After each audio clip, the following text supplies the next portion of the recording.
Music by one of the most performed composers of our time. That was part of one of Sir John Rutter's 5 orchestral meditations, more often heard in its choral version as The Lord Bless You and Keep You. It was played by the Dimitri Ensemble, conducted by Graham Ross, on an album just out from Harmonia Mundi to celebrate the composer's 80th birthday. And it's one of 2 releases marking this auspicious anniversary. The other, out next week, comes from Decca, Reflections, on which Rutter conducts the Royal Philharmonic Orchestra in a programme of purely orchestral music. I'm James Jolly and welcome to this Gramophone Podcast, for which I visited Sir John at his home for a special birthday conversation. Let's talk about these 2 recordings that are coming out for your birthday, because they find you in a lot of different roles. Obviously, you're composer for both of them, but you're the producer of one, you're the conductor of the other. I mean, let's start with the Clare College one. It's quite a sophisticated programme, but it tells the story, really, of your relationship with Clare College in many different ways. Yes, I was very surprised and flattered that Graham Ross, the Director of Music at Clare College, asked if I would be happy for the choir, together with a professional group of instrumentalists, whether I'd be happy if they made a recording devoted to my work. And I have produced, I think it's 22 albums with Clare College Choir, and I never expected them to want to do this. And so I was awfully pleased, and I said, well, the choice of music is up to you. Graham said, well, look, I'll throw some suggestions into the pot. You can throw some suggestions into the pot, and we'll see where we get to from there. And it really has marked a milestone in what's been a very happy relationship, because it was in October 1964 that, as a very nervous young undergraduate, I first walked through the Porter's Lodge at Clare College and asked if I could have my room key. And I had 3 very happy years reading music for my BA under the very kindly and, let's say, permissive guidance of a director of studies called Nicholas Temperley, who was a very enlightened man, actually. He said that, I think you will find your own path, and so I'm not going to lay down too many tram lines for you. And as a composition teacher, I was assigned Patrick Gowers, who was a most brilliant musician, most brilliant man, and from a very distinguished family. His grandfather, Sir Ernest Gowers, wrote the ABC of Plain Words, which was the standard civil service guide to good English, very methodical. And of course, Patrick's son, Sir Timothy Gowers, won the Fields Medal for mathematics. And Patrick had that sort of mathematical mind, but he never wanted me to sign up to what was the then orthodox style of composition, which was 12-note serialism. Because I was interested in it, because it was what was current, I think I knew that it was never the style in which I would be comfortable writing. And of course, as the decades have gone by, we've seen that those who went for it wholeheartedly have rather got left behind. Richard Rodney Bennett, who I knew a bit in his last years and whose work I greatly admired, said that he regretted the huge body of work that he'd written using serial technique. It was rather like having written several novels in Esperanto, a language that really nobody wanted to adopt anymore. And I was allowed to go my own way. And I had 3 very carefree years, and I stayed on where I specialised in composition, as you'd expect, and in musical paleography, which always fascinated me. Give me a medieval musical manuscript to study and I'm happy for hours. And it gave me a certain analytical approach to music, where you have to say, here's the written evidence in front of me, is it trustworthy? And so that's a form of study that I never regret, and I've actually been rather grateful for in the years that followed. So I had 4 years of Cambridge. I sung in our then not terribly distinguished chapel choir, which was then a male voice group because it was a men's college. And it wasn't until 1972 that Clare was one of the first brave men's colleges, there were 3 of them, to admit women. And of course that transformed everything, not least the choir, because from being a male voice group, we then suddenly had all these lovely soaring female sopranos, and there was quite a backlog of very dedicated, intelligent young female musicians who wanted to sing the same kind of music that their brothers had been allowed to sing in cathedral choirs, but they were not. And it was quite liberating, and I saw myself on a little bit of a crusade, because when I was invited to be director of music, which followed on really from my hanging around the college doing a PhD, which never quite happened, and I have no regrets, to be honest with you. And presumably when you were working with this fledgling mixed voice choir, yeah. I mean, had it just been an all-male choir, you'd have had to have sort of say, well, how's it going to fit into Cambridge? Because we've got King's, we've got John's, we've got Trinity. But actually you had something unique there. You had a mixed voice choir. So in a way, you almost had more freedom as to what you could do sound-wise. I did, and we had a very different building, of course, to sing in, because King's College Chapel has a very specific and a very wonderful acoustic, which you can recognise immediately. Our chapel was much smaller. It's an 18th century building that accommodates no more than about 150 people. And it was possible in that more intimate setting to do things that really wouldn't work terribly well in King's, that you could have a little instrumental ensemble with the choir. You could perform intricate, fast-moving music, which in King's Chapel just gets muddied a little bit. And so it was quite liberating, and the sort of sound that the choir made was something that I didn't really consciously shape, but in the light of retrospect, and if I ever listen back to the early recordings we made, it was quite different, because it was, of course, influenced by the sound of boy sopranos, because that's what the young women had grown up listening to. And I always thought, well, okay, Palestrina wrote for boy sopranos. William Byrd didn't necessarily, because the books of masses and motets that he published were probably not performable in our cathedrals, but might well have been done at these secret Catholic mass celebrations where you asked the housemaids to be the sopranos and the cook and the groom might be the mezzos and the countertenors or whatever. And so actually we shouldn't be too romantic about how it's got to be boy sopranos or nothing. And I always thought that, yes, the sound that these young women make is a bit different from boy sopranos, but it's just as beautiful, potentially, and there's no reason that the repertoire that we've always thought of as reserved for boys can't be sung by young adult females. And it's rather like having an organ with 2 different stops you can pull out, that they're not the same, they're both beautiful, and you can choose one or you can choose the other. And in my particular situation, I didn't have to work with boy sopranos. I never really have, except as a guest. But what I did have was an intelligent group of committed young women who wanted to sing, and they wanted to sing liturgical music in that sort of a liturgical context. And I had the chance to turn it into something that, in a way, I was aware would serve as a model, because in the real world, boys and men choirs around parish churches were even then beginning to melt away, and choirs were being formed out of whoever was available. And so it was quite an exciting time. There was a certain amount of critical scepticism, saying, well, of course, these young women are all very well, but, of course, they can't quite match the distinctive sound that only boy sopranos can offer. Well, of course, boy sopranos can offer one of 100 different sounds.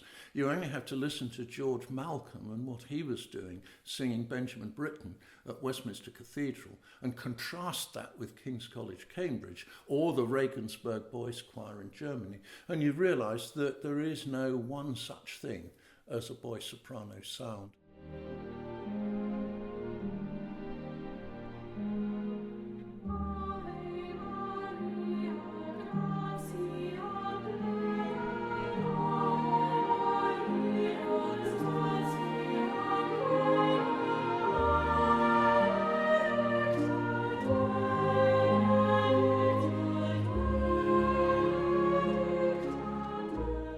Did it make a difference that, because a boy's voice, comes out of a boy, therefore they are young, but actually you basically your female voices were the same age as your male voices in your choir. It's a much more mature musician you're dealing with. Did that make any difference, do you think? It probably does. I must say that watching people who are expert with boy sopranos, they do treat them fairly much like adults. But the fact is that a 10-year-old boy hasn't had the emotional experiences that an adult female will have had. And so they can't bring an adult sensibility. They can bring other qualities. I mean, there's a freshness about the Britten ceremony of carols, for example. If you imagine that sung by young boys who've just come off the football field with muddy knees, there's a certain masculine quality about it, which probably was what Benjamin Britten wanted. And it may be the case that girl sopranos of a comparable age would sound perhaps a little more refined. I don't know. But I have never wanted to sit on one side of the fence or the other on this whole issue of boys versus adult sopranos. What I do know is that if it wasn't for the first Oxbridge choirs going mixed, we would never have had the professional groups that formed mostly in London that came hard on the heels of that. We wouldn't have had the Tallis Scholars or the 16 or Tenebrae or Aura or any of these groups, because really the squad from which they were formed into such remarkable teams came in those early years largely from Cambridge and then from Oxford, which got the idea of mixed choirs fairly soon after Cambridge did. And there was, of course, therefore, for Andrew Parrott and John Eliot Gardner and Roger Norrington, there was a ready-made body of very able young professional sopranos and altos to draw on to form these choirs.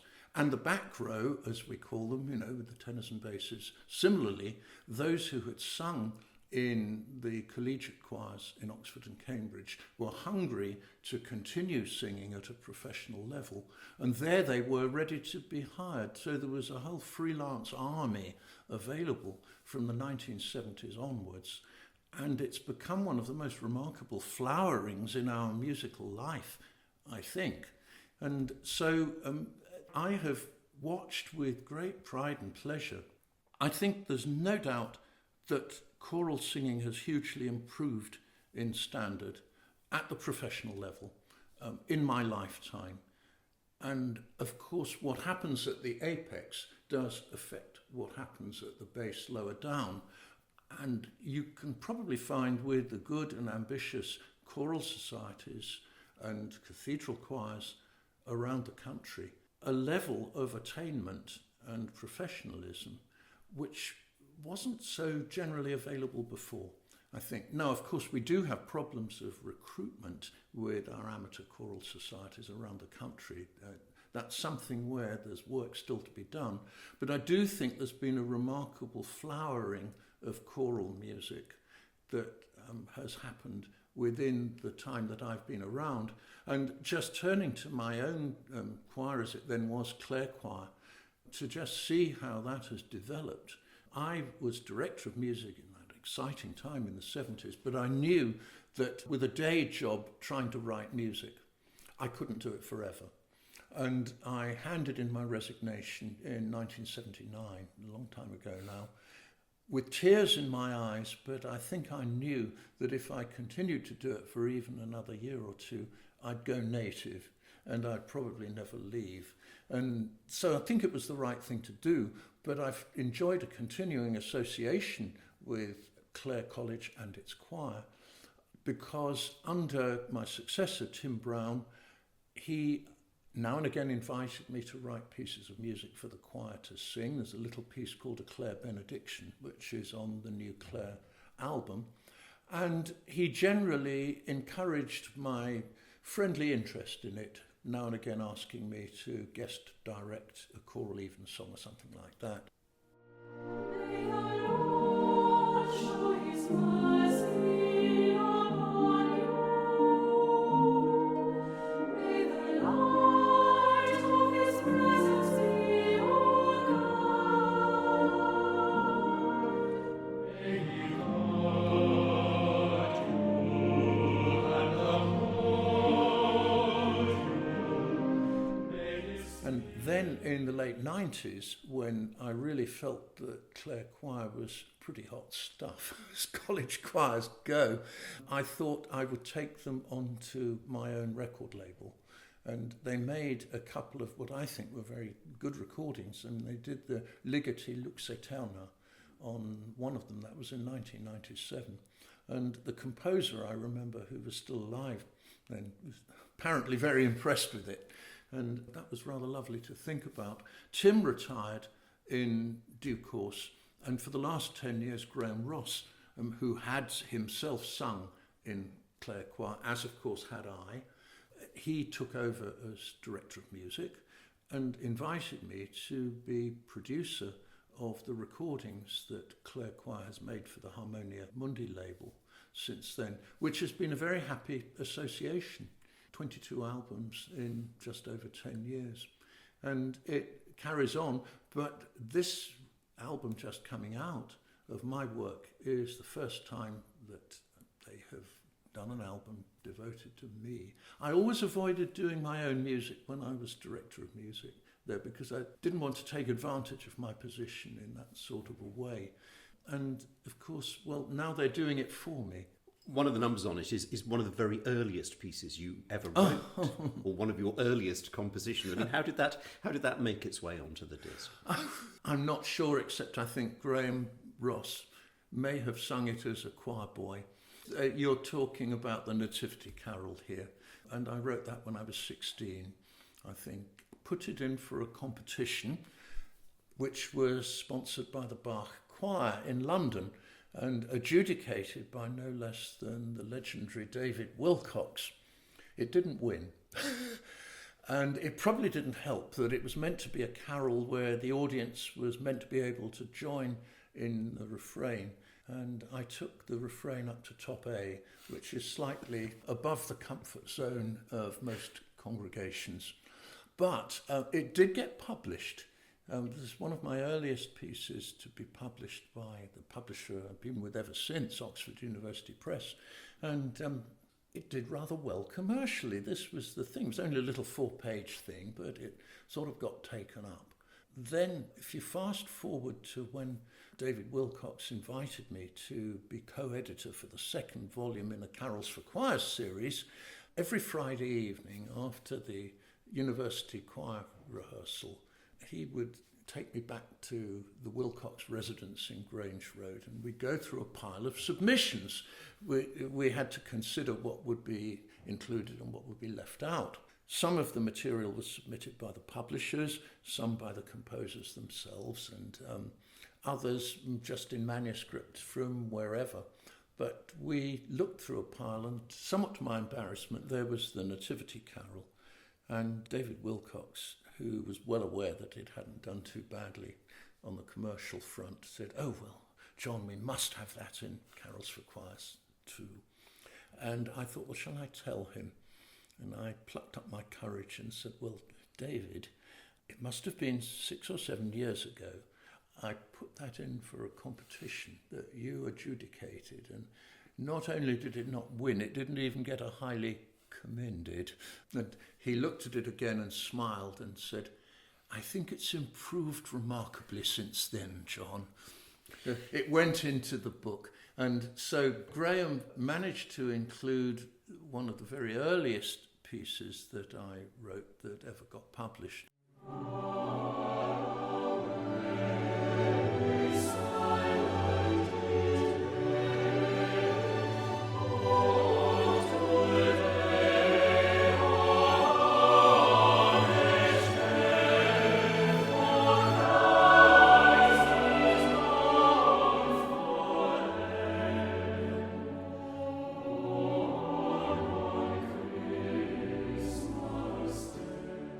The Gift of Life ends the album. I mean, a gorgeous piece. This is the version with chamber ensemble, which has some amazing sounds, really. Every time I listen to it, I think, gosh, what is that? Is that a piano with some kind of percussion? Or, I mean, how did that come about? I wrote The Gift of Life in 2015 at the request of a church choir in Dallas, Texas, whose director was an old friend of mine, a very nice guy called Terry Price, who was forced to stand down from directing the choir because he developed a serious hearing disorder. He didn't go deaf, but the connection between pitch and frequency, which is what makes music sound nice, broke down. It's a recognised neurological condition, but it meant that the sound of his beloved church choir was turning into something like a road drill, just really painful, almost physically painful. And he could only enjoy music listened to softly on headphones. And I think that's how he still is. But everybody was very sorry to lose him. And they said, well, Terry, what would you like as a retirement present? And he said, well, what I really like is for John to write something. And so they approached me. And he's somebody I've known for 40 years and think highly of. And I said, OK, I'll do it. So I wanted something that would in some way celebrate life as the opposite of what a requiem's all about, really, because a requiem is inevitably about matters of mortality and the afterlife and so on, and bereavement and loss, in the case of the Brahms Requiem, I suppose. And I thought it would be rather nice to write something that doesn't have any set liturgical form. Of course, that's what makes it harder. If you want to celebrate life, you actually have to find or write or assemble your own texts. But that's what I think I wanted to do, because it was potentially something that the situation was in some ways an upsetting one. And I think you have to have hope in every situation in life. If we didn't have hope, I think we might as well all pack up. And so I thought I would like this to be something hopeful and bright, and something where Terry would still be able to enjoy it on his headphones and say, yes, life is still worth living. And I think it fulfilled that purpose. Now, of course, I had the resources. This was a very large church choir in a large church, and they had the resources of the Dallas Symphony Orchestra to call on, which not everybody is going to have. And the idea occurred to me that it would work with a small chamber ensemble. And you just have to rethink the whole instrumental concept. It doesn't want to sound like a poor relation, you know, that, oh, I wish this was a full orchestra, only it isn't. And so I did refashion and remodel the accompaniment while keeping the voice parts the same. And that version had never been recorded. And I drew it to Graham Ross's attention at Clare and said, well, would you like to see if you think it would work? And he came back saying, well, yes, he did think it worked and he'd like to do it. And thanks for saying that some of the sounds surprised you, but I hope in a good way, because it was second thoughts on something that I had already written. But it was, I hope, given a whole new aspect, perhaps, by being remodelled for small group. It shouldn't sound small in a bad way, is what I finally thought when I decided I would do it.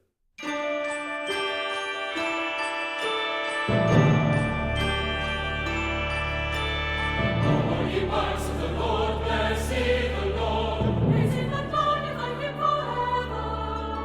Praise him and magnify him forever.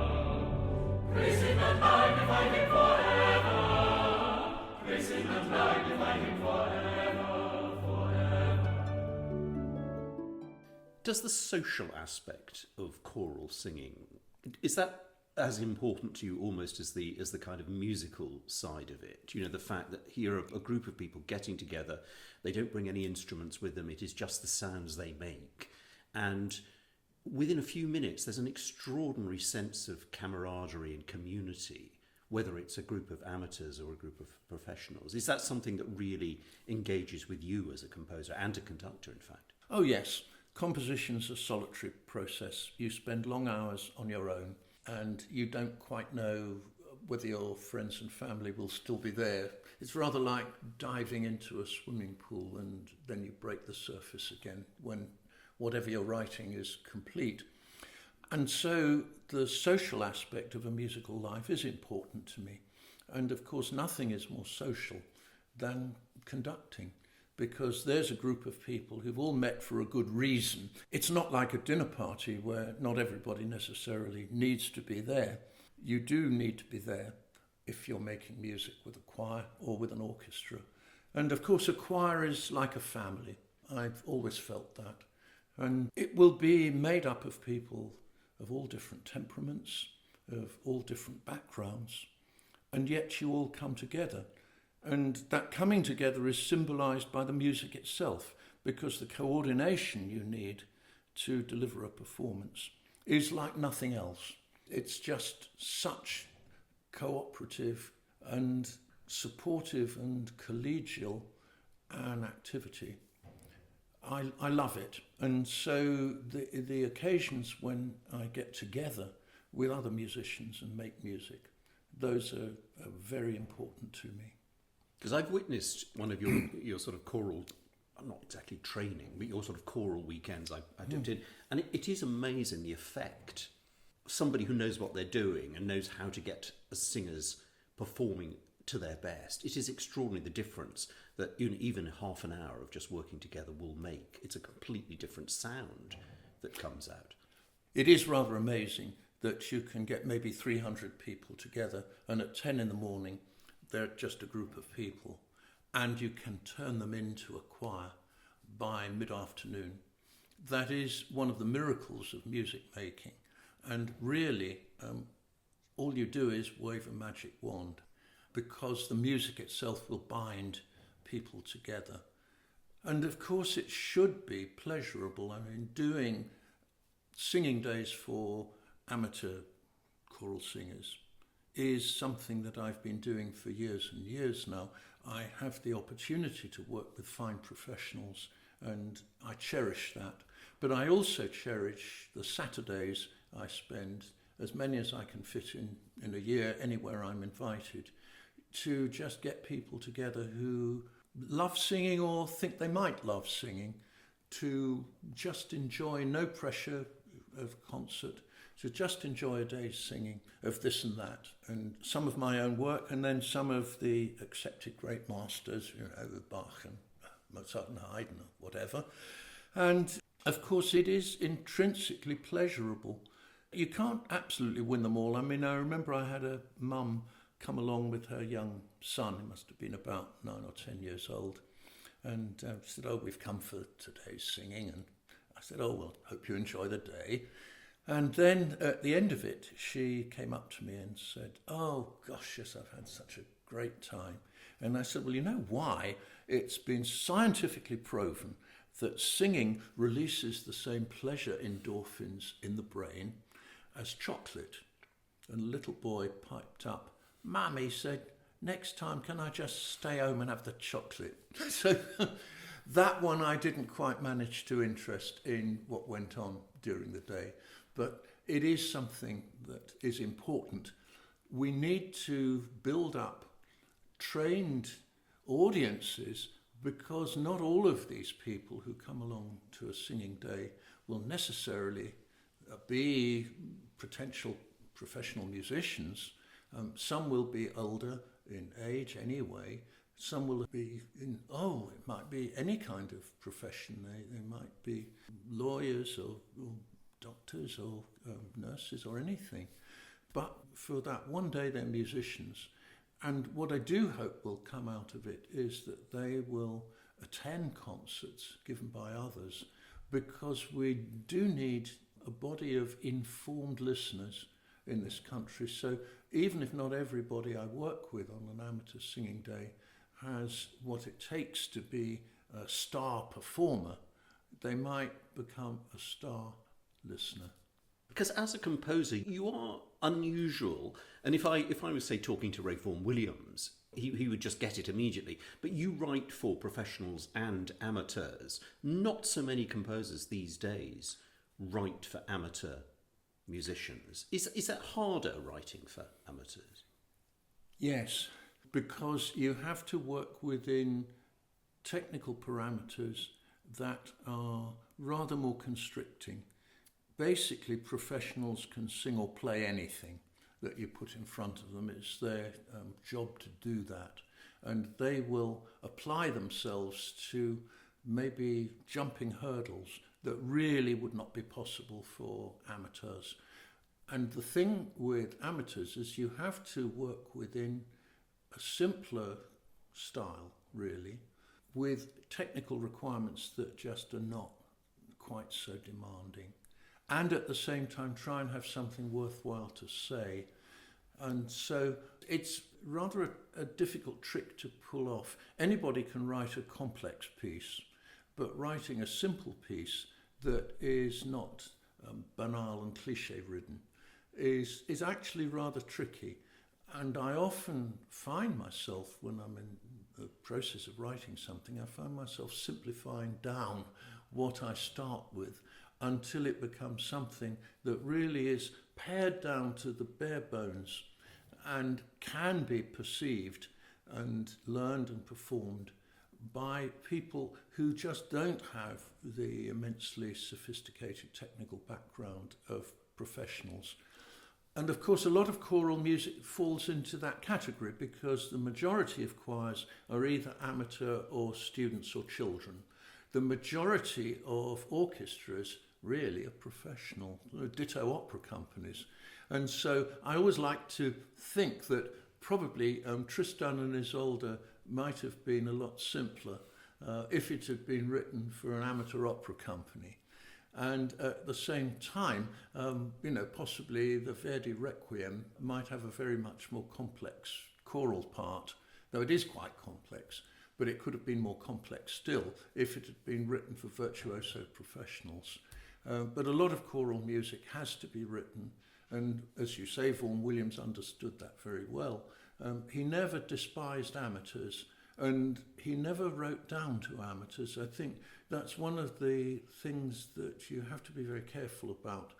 You mustn't write down to children or to amateurs.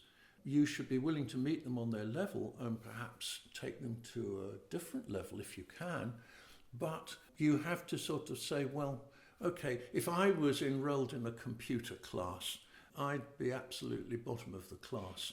And I wouldn't want people to yell at me or look down at me because I wasn't all that good at it. And I think the thing is that with amateurs, you have to appreciate them for what they are. And I have to remind myself that I can't touch type. After all these years, I must output thousands and thousands of words every week. I still do it with one finger in each hand. I've never learned. And it's like dealing with amateur singers who can't really read music. It's no good being exasperated with them and saying, oh, come on, it's not that difficult. I have to remind myself, look, touch typing isn't probably difficult. I could have learned it. Have I bothered to do so? No. You've given us, some of the most memorable melodies of, the last, 50 years or so. Do they take a lot of refining to get, the perfect tune for a Christmas carol or whatever? Or does it just all leap out ready formed? Not very often. I think you often do have to work on it and polish and refine. And sometimes with a tune, you just change one note and it makes all the difference from being just a succession of notes and rhythms to being a tune that the world may remember. And it's something where you have to be willing to take as long as it takes to get it right. And the quality control process of returning. I mean, there's a melody I wrote once called For the Beauty of the Earth, and it's been one of my most successful pieces, done in many languages, in many countries. And I spent ages trying to get that tune right. It ran through dozens of versions, and I think I knew when I'd got the one that worked. And that was not a spontaneous process. It should sound spontaneous. If you're writing something that's supposed to be a tune that people will remember, it, in a way, should sound like it's always been there. Why didn't anybody think of this before? But it would be nice to pretend that, like Schubert, you could just pen half a dozen songs in a day. Because there's a sort of balancing act, isn't there? Because it's got to sound sort of inevitable, yeah, but it's also got to sound original. Exactly. That it's no good just sort of rephrasing what somebody else has already written. It is an interesting art, melody. In composition, in serious composition, you wouldn't have lasted 10 minutes if you didn't have an outstanding melodic gift until about the time of Wagner, say, when music began to divide into high art and popular art in a way that I don't think it had. I mean, Franz Schubert at the beginning of the 19th century could write a set of dances for a Viennese dance hall one day, and he could write the string quintet the next day, and they basically spoke the same language. That's not true by the time you get to Wagner, because I don't think Wagner could have written the Blue Danube, and I don't think Johann Strauss could probably have written the Ring Cycle. Melody, I think, is an aspect of music which is important to me because, especially if you deal with words, one of the lessons I learned, not just from the great composers, but from the Broadway songwriters of the 20th century, from Jerome Kern onwards, is that a tune is a very good carrier for the meaning and the sense of a text. That it's like a vector, it will carry it into the heart of the listener. And that's something that is quite important. I mean, if people tell me, okay, I set the Lord as my shepherd, the 23rd Psalm, and people say, well, I found that very moving. And I said, well, that's because the words are moving. And the music that I wrote did not much more really than carry those words into your heart. And that's why you were moved by it. But what happened in the 20th century, really, is that in the world of serious composition and opera, melody was not the thing composers mostly focused on, or at any rate, it wasn't hummable melody. And so melody, which I think has always wanted to be there, sort of crept out of the room and took refuge in operetta and popular music and jazz and folk and blues and all of that.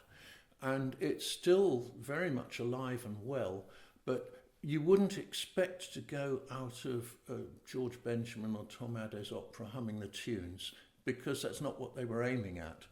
I remember talking to Jonathan Dove after he'd just written Flight, which I thought was an absolutely spiffing good opera. I really loved it. And I said, well, Jonathan, have you considered writing a musical? Because you wrote Flight, and it got a run of performances at Glyndebourne. And then maybe it was taken up by a Continental Opera House or two. But if you'd written a musical, it could be playing 8 shows a week in 12 cities around the world, and it would just reach an immensely larger number of people. And he thought about it and said, well, yes, that would be wonderful, but it's dependent on having the sort of melodic gift that I haven't got. And I said, you might well have it, but you perhaps haven't exercised it. And he said, well, yes, but look at West Side Story. It stands or falls on its tunes, and it stands because they're such good ones. And I said, well, yes, but there's a lot more than that. The quintet is actually quite elaborate, and the dance sequences and so on are more than just 32-bar melodies. And he went away from that conversation looking rather thoughtful. But as far as I know, he hasn't written a musical. You've never been tempted? Oh, I've been tempted, but I have never had the right librettist to hand. It would be nice to think that a musical stands or falls on the music. It stands or falls on the idea as much as anything. If I had met somebody who had a wonderful gift for writing books and lyrics, then I would have been there. And actually, I was given the opportunity to do it many years ago by somebody who owned the Chrysalis record label. And the thing was that he had a talent scout that he sent around the place who had come across some of my work and said, I think you might write a good West End musical. Would you like to do that? And I said, well, I'd love to, but I haven't got the idea for one. And if I do, then I'm up for it. And that idea never came along, and I never really managed to extricate myself from the musical life I was leading, which was in another part of the forest, so to say. But it is a regret. I would love to have written a musical. I would love to have written an opera. I would love to have written more orchestral and instrumental music, but you can't really choose the direction your career takes. Destiny leads you where it leads you.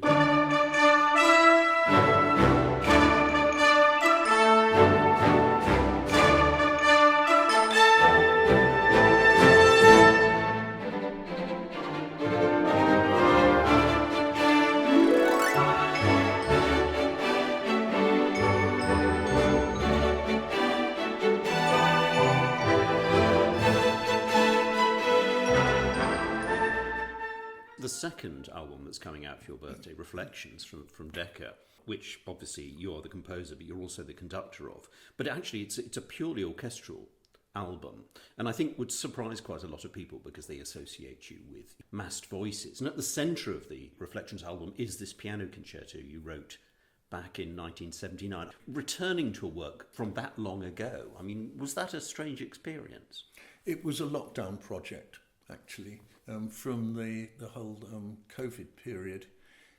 What happened was that I wrote this concerto in response to a commission from a now defunct festival in Hemel Hempstead, where the Royal Philharmonic Orchestra had a residency.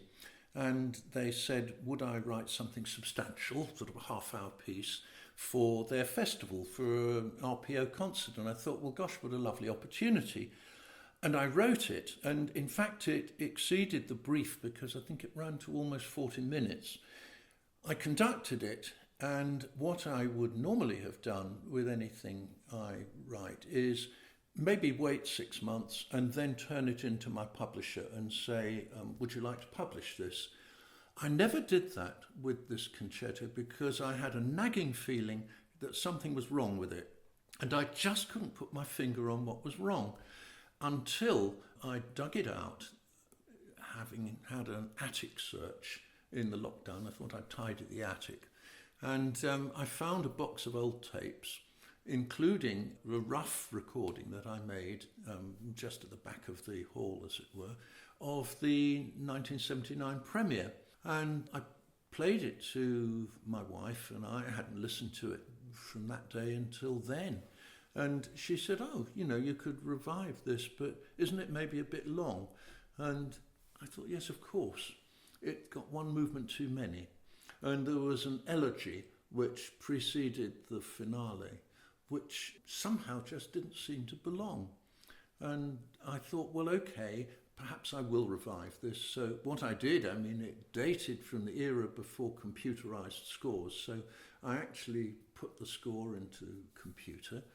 And I showed it to Steven Osborne, who I knew of slightly and a huge admirer of his work. I think he's the most fabulous and very versatile pianist. And he said, well, that elegy doesn't belong. He said, somehow, no, it's not right in the context of the whole concerto. He said, but it stands on its own feet. I'd like to record it separately. And without the movement that didn't belong, somehow the whole concerto seemed to click into place much better. And so I have finally, all these years after the event, I've recorded it and it's going to be published. And I just had a dream soloist in Steven Osborne, who seemed to get the idea of the music without me having to tell him anything. We had one little session privately a month or so before the recording sessions, and I couldn't think of anything to say because he was just playing it exactly how I'd thought of it in my head.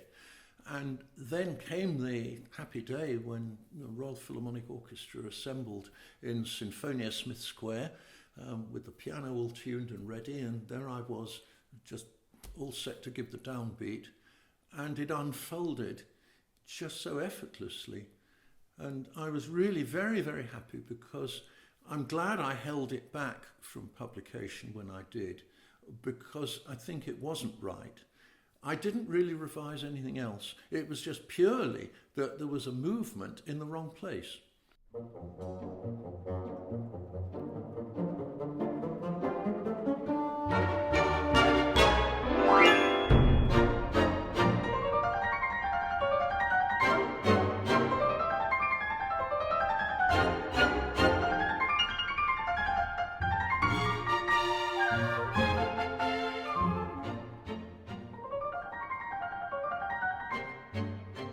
And so that was the centrepiece of the album.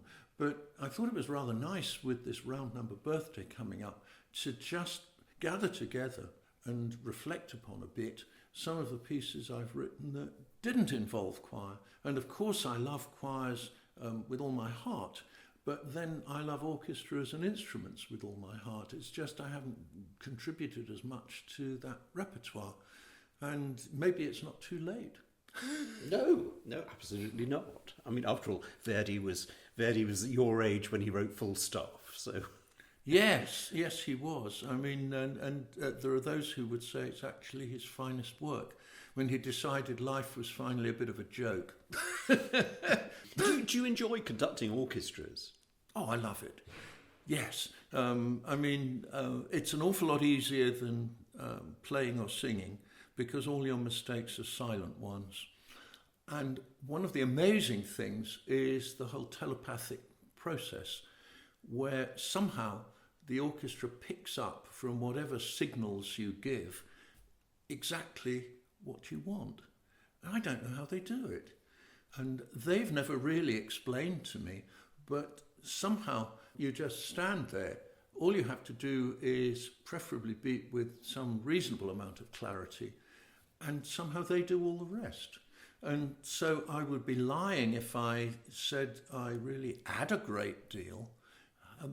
Somehow the value is already there with that amazing body of performers, in this case the Royal Philharmonic Orchestra.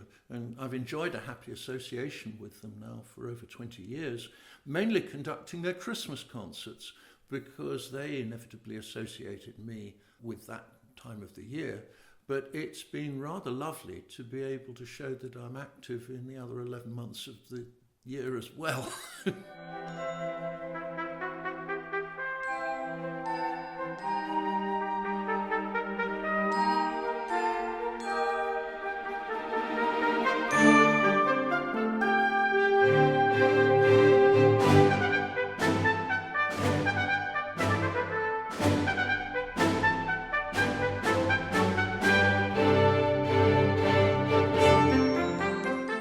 A lot of people know you from your carols. By the very nature of a carol, it's a short form. So it must be nice to have the opportunity to actually write at a little more length, a sort of on a larger canvas, shall we say. Oh gosh, yes. I have written rather a lot of Christmas carols. It's a kind of folk art, really, that a lot of very reputable composers have not scorned the Christmas carol. I mean, if we think of Vaughan Williams and Holst and Benjamin Britten, they were always very happy to write or arrange a Christmas carol or two. And I feel that in writing a carol, I'm adding one tiny little tile to a mosaic that has actually taken centuries to assemble. It's a very old art form, of course, The texts that we have, and in some cases the music, go back to the Middle Ages. And when you think that orchestral music, as we know it, really only has a history of 250 years or so, Christmas carols go back an awful lot longer than that. When you were working on the books with David Wilcox, the collections of carols, did you sort of between you come to some kind of agreement as to what makes a perfect carol? Not really. I think you know it when you encounter it.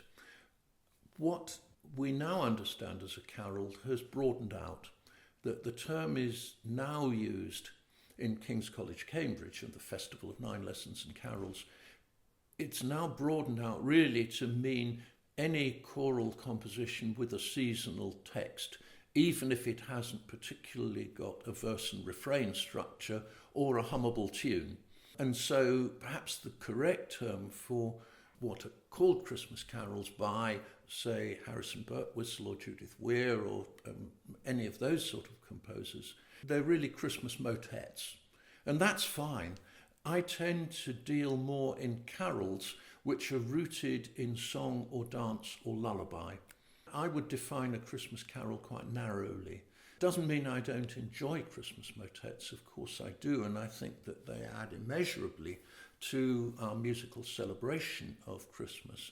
But I tend to favour those which in some way are rooted in the old idea of what a carol was all about. It always did have a strophic repeating structure, and it generally had a melody, whether it was gentle or raucous, that you could sing in the streets or at any rate in church.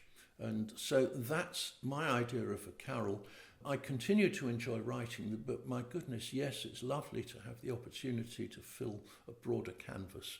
Though you run a greater risk, because if a Christmas carol is not a good one, at least it's not good for only 3.5 minutes or so. But a bad symphony could be bad for an hour or so, depending how long you want to make it. Well, you hit the bullseye often enough with your carols, because not only are they enormously good fun to sing, but actually an awful lot of people love listening to them too, and that's quite an achievement.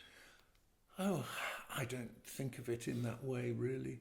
But they are rather like visiting cards that people, wherever I travel, even if they know nothing else about my work, probably know that I wrote the Shepherd's Pipe Carol and the Star Carol and some of those little pieces, or just the non-seasonal sacred pieces, The Lord Bless You and Keep You, or For the Beauty of the Earth, or All Things Bright and Beautiful.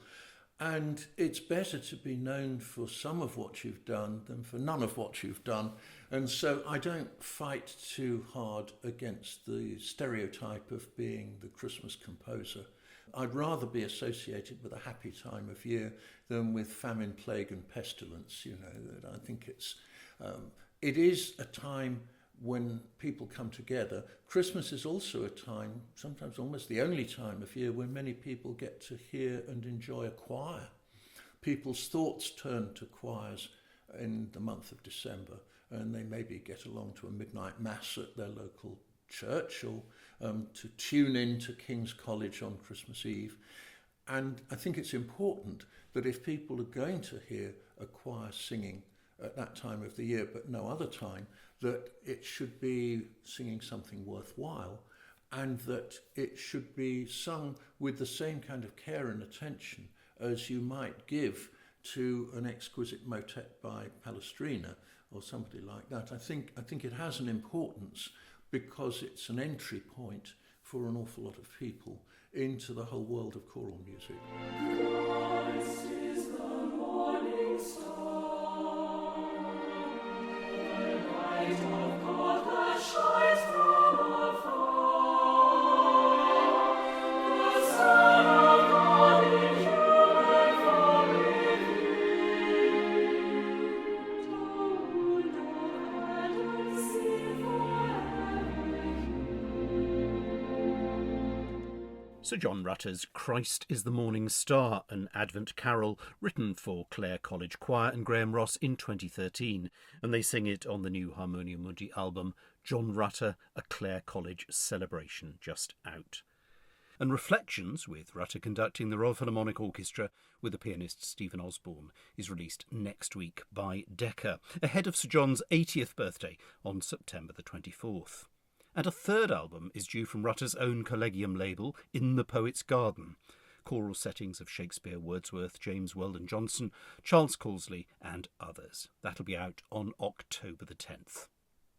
Gramophone podcasts are free, so if you enjoy them, then a really great way to support our work is to take out a subscription to Gramophone magazine.